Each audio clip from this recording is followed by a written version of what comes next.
Hai semuanya, selamat sore. Apa kabar nih? Semoga baik-baik aja ya. Hari ini kami akan membuat podcast dengan tema konsep diri. Wah, menarik banget kan temanya? Jadi buat kalian yang masih bingung tentang apa sih konsep diri itu, bisa langsung aja nih dengerin podcastnya. Tapi sebelum itu, izinkan kami memperkenalkan diri.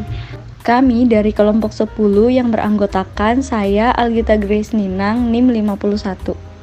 Saya Fadila Prasurya dengan NIM 50. Dan saya Safira Dia dengan NIM 65. Sebelum kita membahas tentang konsep diri lebih jauh lagi, sebelumnya aku mau nanya nih sama Safira atau Fadila. Pernah nggak sih bertanya-tanya, aku ini siapa ya? Aku ini sukanya apa? Kita kan baru aja ya masuk kuliah gitu, terhitung masih maba lah ya. Kita kan dulu waktu SMA tuh pasti bingung nih, aku ini setelah lulus SMA mau kuliah di mana ya? Mau ngambil apa? Kalian pernah nggak sih ngerasain kayak gitu? Kalau pernah, boleh dong sharing-sharing. Sepengalamanku pernah sih, dulu waktu habis lulus SMA, aku bingung banget mau lanjutin kuliah di mana, terus ambil prodi apa. Ditambah kecewa juga waktu SNM sama SBM gak keterima di jurusan yang sama. Tapi dari pengalaman itu sih, aku belajar buat yakinin diriku sendiri untuk nyoba daftar kuliah lagi. Aku pernah banget ngerasain kayak yang bertanya-tanya gitu tentang diri sendiri. Kayak yang, aku tuh gimana sih sebenarnya orangnya? Terus apa sih yang aku pengenin? Terus apa sih yang aku harapin pada diri aku sendiri? Bahkan sampai saat ini pun aku bingung ngejelasin diriku sendiri tuh kayak gimana gitu. Apalagi waktu pas zaman-zaman SMA ya, masuk kuliah gitu, mau ngambil jurusan apa nanti waktu kuliah. Aku tuh cocoknya di jurusan apa ya, terus bakat aku tuh sebenarnya apa. Jadi nggak punya konsep diri. Kalau kamu sendiri gimana Algita? Pernah nggak bertanya-tanya atau ngerasa gimana sih aku tuh sebenarnya, terus apa yang aku pengenin gitu? Sama kayak kita gitu, bingung sama tujuan kita sebenarnya apa dan diri kita tuh sebenarnya kayak gimana. Ya, aku tuh juga pernah yang kayak bingung sampai bener-bener kayak, ya aku nih sebenarnya maunya apa sih? Aku nih sebenarnya mau ngapain? Tujuanku tuh apa? Terus ngeliat orang kayak, kok dia bisa ini ya, kok dia bisa itu ya, mereka punya bakat, tapi kok aku nggak bisa ya, kok aku tuh ngerasa nggak punya bakat ya, nggak punya cita-cita. Sebenarnya tuh kayak punya, cuman bingung. Ya itu tadi ya, belum memiliki konsep diri gitu. Nah sekarang kita kan udah sharing ya tentang pengalaman-pengalaman kita. Sekarang aku mau nanya nih sama teman-teman, kalau untuk sekarang, apakah kalian itu sudah ngerasa kayak, oh aku nih udah punya konsep diri nih, aku udah tahu tujuanku apa? Kalau ditanya punya konsep diri nggak dari sebelumnya, kayaknya mungkin ada kemajuan ya untuk saat ini. Cuma ya belum sepenuhnya, karena juga aku kadang masih bingung atau struggle sama diriku sendiri. Cuma ya kalau dibandingin sama diriku 1 atau 2 tahun yang lalu, ya konsep diriku better sekarang sih. Ya Algita, aku sama sih kayak Dila, masih bingung gitu kalau mau memutuskan sesuatu. Banyak banget pikiran yang gak seharusnya aku pikirin, contohnya dari orang-orang yang belum aku kenal. Tapi sekarang lebih mendingan sih, aku lebih bisa memprioritaskan pikiranku sendiri daripada dengerin kata-kata orang lain yang gak aku kenal. Kayaknya masih banyak kayak yang mengalami hal seperti ini, yang bingung sama dirinya sendiri, sulit untuk mendefinisikan dirinya sendiri dan gak tahu tujuan pada dirinya sendiri tuh seperti apa. Ngomong-ngomong masalah konsep diri, kalian pernah dengar nggak atau kalian pernah tahu apa sih sebenarnya definisi konsep diri itu? Ya, kalau menurut aku konsep diri itu adalah bagaimana cara kita menerima dan memandang diri kita dari hal-hal yang positif gitu. Jadi kita bisa menerima kekurangan dan kelebihan yang kita miliki tanpa harus membandingkan diri kita dengan orang lain. Ketika kita punya konsep diri, kita itu bisa mengerti arah tujuan hidup kita. Jadi kan kita juga tahu kalau misalnya kita itu dengan orang lain itu beda, jadi jalannya pun beda. Jadi kita nggak perlu membandingkan. Bener banget apa yang diomongin sama Algita.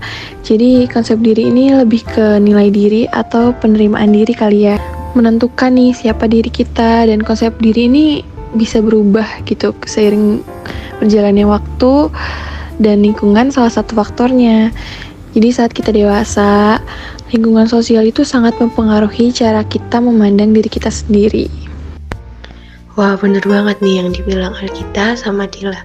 Jadi kita harus punya konsep diri yang baik ya berarti. Jadi, kalau misalnya kalian pernah dengar nih konsep diri positif dan negatif. Secara umum psikologi memberikan 2 jenis konsep diri.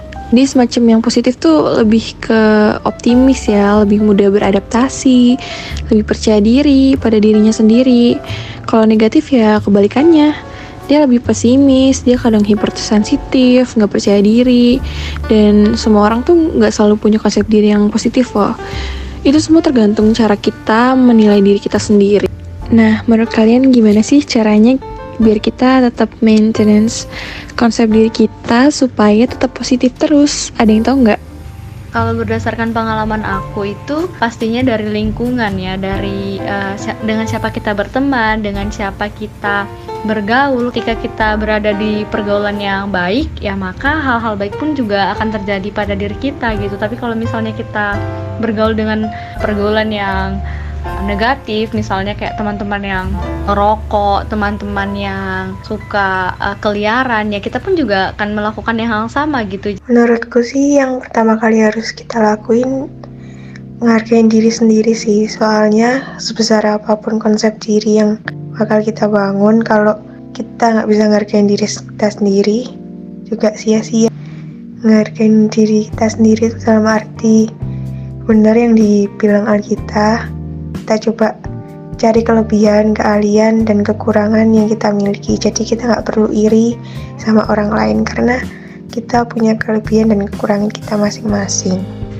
Nah sebenarnya konsep diri ini juga kayak ada faktor-faktornya sih. Kalian tahu nggak sih Dil, faktor apa aja sih yang mempengaruhi konsep diri itu? Sebenarnya banyak sih faktor yang mempengaruhi konsep diri kita. Salah satunya ya pola asuh orang tua, terus juga sama seperti apa yang dikatakan Algita tadi, lingkungan tuh penting banget. Jadi kalau misalnya lingkungan kita negatif, kalau kita nggak bisa jaga diri atau pilih-pilih circle, kita bisa aja tuh keikutan negatifnya. Kayak misalnya kadang suka cabut sekolah, melakukan tindakan yang buruk, seperti tindakan bullying gitu misalnya. Oh iya Dila, ngomong-ngomong tentang bullying, aku dulu pernah loh kena bullying sama teman-temanku waktu SMP. Jadi awal ceritanya itu, waktu awal-awal masuk SMP, itu aku jarang banget masuk kelas. Soalnya ada keperluan kan di luar pertandingan-pertandingan gitu. Terus mulai deh fitnah-fitnah, bertebaran. Dan teman-teman kelas pun pada jauhin, gak mau ngobrol sama sekali. Nah, mulai dari situ aku ngerasa dikucilkan, ngerasa gak punya temen, udah ngerasa rendah diri banget lah. Mulai dari situ aku ngerasa malu banget kalau misalnya keluar kelas, terus berangkat ke sekolah aja rasanya malu, kayak ngapain juga sekolah gak ada temennya. Mama sama ayah pun juga sempat bilang kalau misalnya waktu SMP itu aku jadi pendiam, suka ngurung diri di kamar, kurang terbuka, gak kayak biasanya. Nah, menurut kalian itu gimana?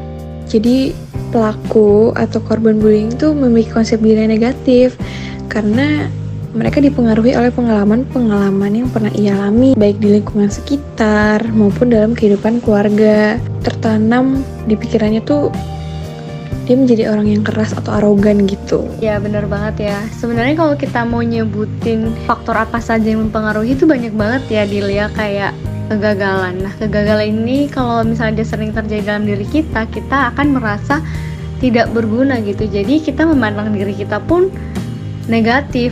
Bisa dari teman sebaya, dari penampilan diri kita. Misalnya penampilan kita tertutup, lalu kita ketemu dengan penampilan orang yang terbuka gitu. Jadi kita tuh kayak merasa rendah diri, merasa nggak pantas. Padahal ya nggak apa-apa gitu. Kalau memang kamu orangnya kayak gini, ya udah nggak apa-apa.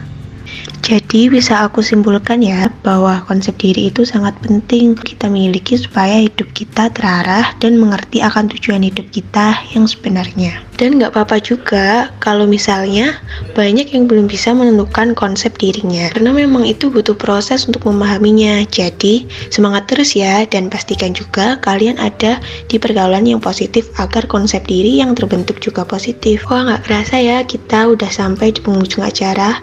Terima kasih sudah mendengarkan. Semoga podcast kita berguna ya teman-teman.